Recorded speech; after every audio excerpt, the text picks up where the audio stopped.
नमस्कार, मेरा नाम है डॉक्टर पुरु धवन और आज इस वीडियो में हम बात करने वाले हैं कॉन्स्टिपेशन के बारे में, यानी कब्ज़ के बारे में। अब जो कब्ज़ है वो किडनी फेलियर से कोई रिलेशनशिप नहीं है। लोगों को कई-कई सालों से कब्ज़ बनी हुई होती है, वो सॉल्व नहीं हो पा रही होती। अब कब्ज़ से उनकी पूरी बॉडी पे असर पड़ता है और इंक्लूडिंग उनकी किडनी पे पड़ता है, क्योंकि अगर आपका पेट साफ़ हो रहा है तो गंदगी बाहर जा रही है। अगर आपकी गंदगी प्रॉपर तरीके से बाहर नहीं जा पा रही, गैस बन रही है, एसिडिटी बन रही है, तो कहीं न कहीं आपकी बॉडी में वो एनर्जी नहीं रह जाती, आपको वो एसिडिटी, गैस बनी हुई है, परेशान हो रहे हो, बीपी बढ़ रहा है, रात को सो नहीं पा रहे हो, तो पूरी की पूरी बॉडी की जो रूटीन है वो ख़राब होनी शुरू हो जाती है।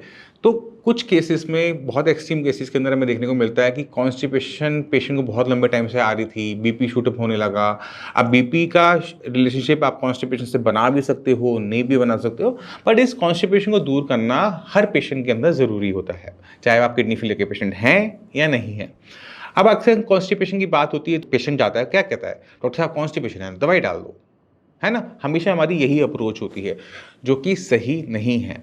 आपको समझना ये पड़ेगा कि हमारे बॉडी के अंदर मल बनता कैसे है। हम जो खाना खाते हैं उसमें कुछ चीज़ें ऐसी होती हैं जो बॉडी एब्जॉर्ब कर जाती है, उसका मल नहीं बनता है। ठीक है? अगर आप दूध पी रहे हो तो मल बहुत ज़्यादा नहीं बनेगा, एग्स खा रहे हो बहुत ज़्यादा मल नहीं बनता है। कुछ चीज़ें ऐसी होती हैं कि जो पूरा का पूरा स्टूल फॉर्मेशन कर देता है।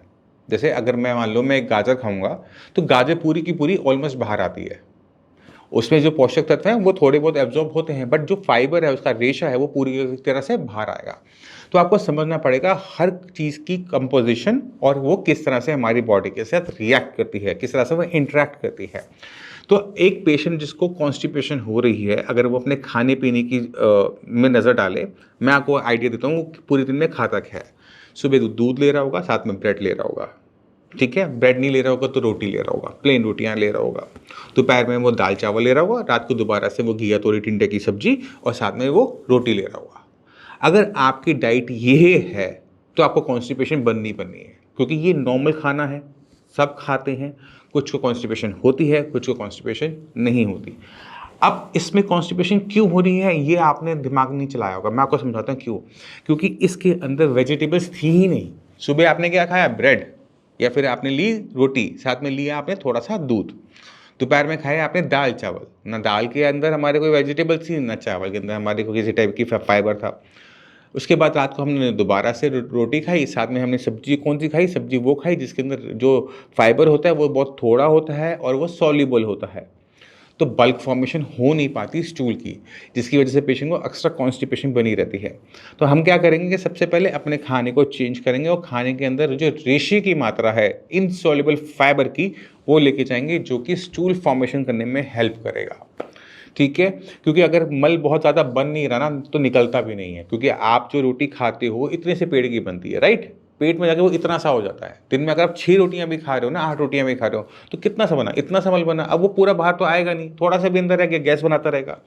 तो आपने फॉर्मेशन करनी है अच्छी खासी। तो आपका जो इनपुट होना चाहिए, वो अच्छा होना चाहिए। तो आप सुबह अपने वेजिटेबल्स का रखो ध्यान कि ब्रेकफ़ास्ट में वेजिटेबल्स आपकी साथ में होनी चाहिए। आप ब्रेड खा रहे हो, मना नहीं है, बट साथ में बीन्स हैं, पीज़ हैं, कैरेट है, इसको अपने साइड्स में ज़रूर रखो। इसको अपने सैंडविचेस इसके आप बनवाओ, जो मर्ज़ी करो, चाहे आप इसका पराठा बना के खाओ, स्टफिंग करके खाओ। अक्सर मैं किडनी फेलियर पेशेंट को बोलता हूँ कि आप खाना खाओ, स्टफ़ रोटी खाओ, क्यों डॉक्टर साहब इसको हम तलेंगे नहीं क्या? बिल्कुल नहीं तलना। एक किडनी फेलियर पेशेंट को जब वो अपनी स्टफ़ रोटी या स्टफ़ वो पराठा बनाते हैं, उसको किसी भी तरीके से तलना नहीं होता तवे पे। उतरने के बाद जो थोड़ा-सा घी, मक्खन जो लेना है वो लो।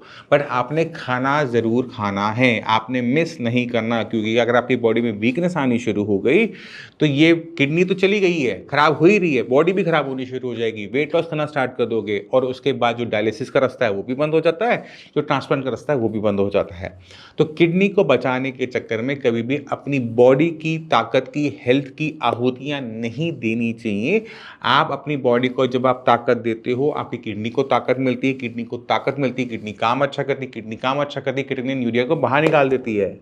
तो दोनों तरीके हैं ना, तो आप अच्छे तरीके से चलो, खराब तरीके से मत चलो जहाँ पर आपको लॉन्ग टर्म के अंदर नुकसान हो। तो आपने जो स्टफ़ पराठा आप खा रहे हो, सो कॉल्ड पराठा, पराठा वो होता नहीं, वो स्टफ़ रोटी ही होती है। तंदूरी पराठा आप उसे कुछ लोग कहते हैं, पंजाबी लोग कहते हैं। तो उसके ऊपर हल्की मात्रा में घी, मक्खन रखकर खाया जा सकता है, और कितना खाया जा सकता है, जितना आपका मन करे, क्योंकि वो फ्राइड तो बिल्कुल भी नहीं है। दोपहर के टाइम में अगर आप दाल चावल खाना पसंद करते हैं या फिर आप चावल के साथ खा रहे हैं तो चावल में थोड़ी सी ना आप सब्जियां ऐड कर दो, पुलाव टाइप बना दो, 50% सब्जियां उसमें डाल दो, तो आपकी जो चावल वाइट से थोड़े से कलरफुल हो जाएंगे, उसमें बीन्स होंगे, उसमें पीस होंगी, कैरेट होगी, रेडिश होगी, तो बहुत वो फ्लेवरफुल बन जाता है। उसको आप किसी भी वेजिटेबल के साथ, किसी भी दाल के साथ अगर आपको अलाउड है तो आप उसको ले सकते हैं। इसी के साथ अगर आप रात की बात करते हैं तो रात को भी आपने खाली पेट नहीं सोना। कुछ पेशेंट में हम क्या देखते हैं कि वो दिन में से 2 बार खाना खाते हैं, इसलिए उनको भी कॉन्स्टिपेशन बनी रहती है। आपने खाना तीनों टाइम खाना है, तो रात का खाना आपने मिस नहीं करना है, क्योंकि अगर रात को आप खाना अच्छे से खाओगे तो आपको नींद अच्छी आएगी, ठीक है? और आप आराम से अपनी बॉडी में एनर्जी भी बनी रहेगी और आप अपने सारे काम कर पाओगे। तो रात को खाना खाना है, दोबारा से हम क्या करेंगे, गाजर में गूँथी हुई आटे में सब्जी खा लेंगे साथ में, या फिर हम मूली की रोटी जो बनती है, मूली को कद्दूकस करके उसमें आटा गूँथ के वो बनती है। इसी तरह से दाल है अपनी, या फिर दाल के साथ आपने थोड़े से बीन्स होती हैं, बीन्स लोग बहुत कम खाते हैं, उसको ऐड कर सकते हैं, क्योंकि ये रिच इन फाइबर है। तो आप ये खाओगे, फाइबर डाइजेस्ट नहीं होने वाला, फाइबर बाहर ही आने वाला है, बट वो क्या करता है, स्टूल को बना देता है। अच्छी मात्रा में जब मल बनता है तो सुबह आपका पूरा का पूरा साफ हो पाता है। जब आपका मल बन ही थोड़ा सा रहा है, अब बॉडी से क्या निकालेगी, वो निकल ही नहीं पाता है और आपको कॉन्स्टिपेशन बनी रहती है। फिर वो गैस, एसिडिटी, सिरदर्द, घबराहट सब कुछ बनाती है। तो आप खाने पे जोर दो, खाने के अंदर इनसॉल्युबल फाइबर की मात्रा बढ़ाओ, क्योंकि जब भी आप सब्जियां खाते हो तो विटामिन मिनरल्स बॉडी में अच्छी मात्रा में जा रहे होते हैं, आपको ताकत भी मिलती है, पेट भी साफ होता है, बॉडी भी एक्टिव रहती है, पूरे दिन एनर्जी भी बनी रहती है और किसी टाइप की वीकनेस नहीं आती। और वेजिटेबल खाने से किडनी को कोई नुकसान होता भी नहीं है और ये हमें हेल्प करता है किडनी को डाउन करने में, यूरिया को डाउन करने में, क्योंकि बॉडी के अंदर वेस्ट मटेरियल अब टिकता ही नहीं है। गंदगी है ना, मल भी तो गंदगी है, अब वो गंदगी हमारी ढंग से निकल रही है, साफ़ हो रही है, अपने आप हो रही है, बहुत अच्छी बात है। क्यों हमें दवाइयाँ खानी है, क्यों अननेसेसरी हमने अपने सिस्टम पर लोड डालना, क्योंकि कुछ भी आप अननेसेसरी अपनी बॉडी में डालोगे, किडनी ख़राब है तो किडनी को नुकसान होने की पूरी पूरी संभावना है। अक्सर लोग ना नमक वाले चूरन खाते रहते हैं, आपने नमक वाला चूरन नहीं खाना पेट साफ करने के लिए, बट उसमें नमक होता है। जब आप इसे टेस्ट करेंगे आपको समझ में आ जाएगा इसमें नमक है। आपने इसका बिल्कुल इंटेक नहीं करना, क्योंकि जितना नमक आप लोगे, चाहे उसमें सफ़ेद नमक नहीं है, काला नमक है, नवसादर है, वो बीपी को शूट अप करवाता है। जब वो बीपी को शूट अप करवाता है तो बीपी से आपके किडनी को नुकसान होना शुरू हो जाता है। तो इन चीज़ों को आपने ध्यान रखना है कि आपने अपनी बॉडी के अंदर किसी भी टाइप की, चाहे वो आयुर्वेदिक हो, चाहे वो एलोपैथिक हो, चाहे वो होम्योपैथिक हो, अननेसेसरी मेडिसिन को लैंड नहीं करवाना होता। अगर आप इन चीज़ों का ध्यान रख लेते हैं ना, आपको कॉन्स्टिपेशन होती है ना कॉन्स्टिपेशन की मेडिसिन लेनी पड़ती है, आपकी बॉडी पहले से बेटर फंक्शन करना स्टार्ट करती है, क्योंकि छोटी छोटी जो दिक्कतें चल रही है वो खत्म हो जाती है। मैं उम्मीद करता हूँ इस वीडियो से आप समझ गए होंगे कि कॉन्स्टिपेशन को दूर करने के लिए डॉक्टर पुरु क्या एडवाइस करते हैं।